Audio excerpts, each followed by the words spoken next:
yeah, it was tough to play almost mistake-free for three and a half quarters, and then to have that happen. Like you say, I've seen it before. It's never ever a good feeling, but got something to watch and something to improve on. The defense kind of carried this team throughout the game for the first three quarters. What kind of happened to where they kind of lost their momentum in the fourth quarter?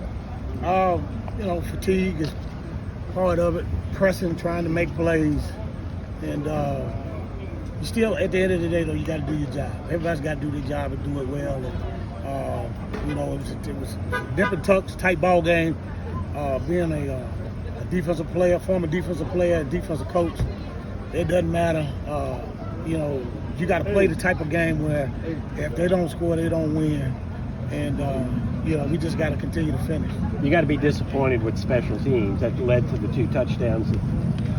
Well, I'm disappointed because we lost. Mm-hmm. All 3 phases we have to improve on. We have to do something. Sure.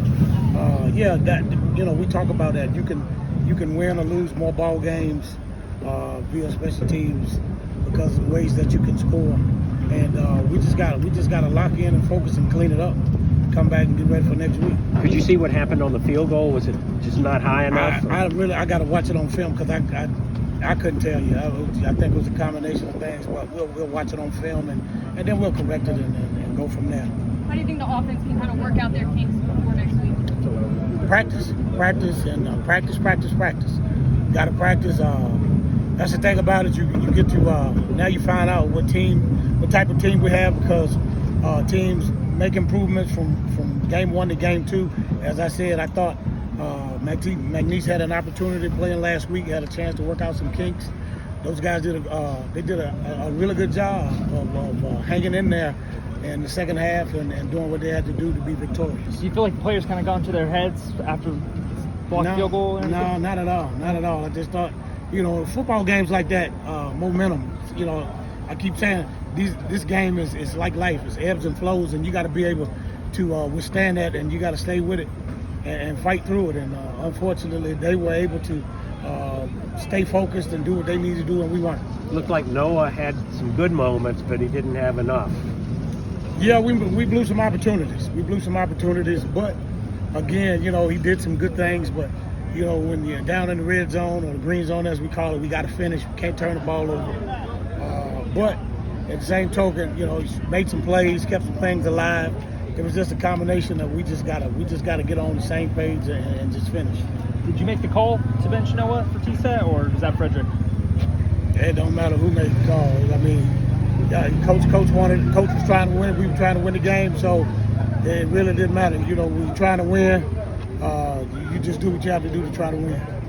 I guess, is there going to be a decision throughout the week on who's going to start next weekend? No, I just think, a lot of times when this situation happens, then you want to holler quarterback controversy. No, Noah won the job. He had a tough night. We were trying to get a spark by bringing T-Set in, but we're going to go right back with him come next week. After seeing the guys in game action, how comfortable do you think they are in this new offensive system? I think they're very comfortable. I just think we just got to work out the kinks. There's some times where you see when we do things well and plays that we have explosive plays, and then then there's times where it looks like sometimes we're still trying to work out the kinks. But we got to execute though. We can't drop passes. We can't do some things. We can't make cuts when we got to come downhill, stuff like that. It's just mental stuff. Guys trying to make plays. So the effort is there. We just got to trust what we see. You preach having a disciplined football team, but you guys had some penalties, some unsportsmanlike conduct. How frustrating is that for you as a head coach? Well, it's disappointing because I am a disciplinarian, and we'll address that this week. Regardless of how frustrated you get, how hard the game is going, or what you think they may call or may not call. And of course, there were some things that I felt that were questionable. But at the end of the day, you got to play the game, and then you got to keep your composure. And so we'll address that, and we'll fix that this week. Thanks, McNeese. Thanks, Coach. All right, thank you all.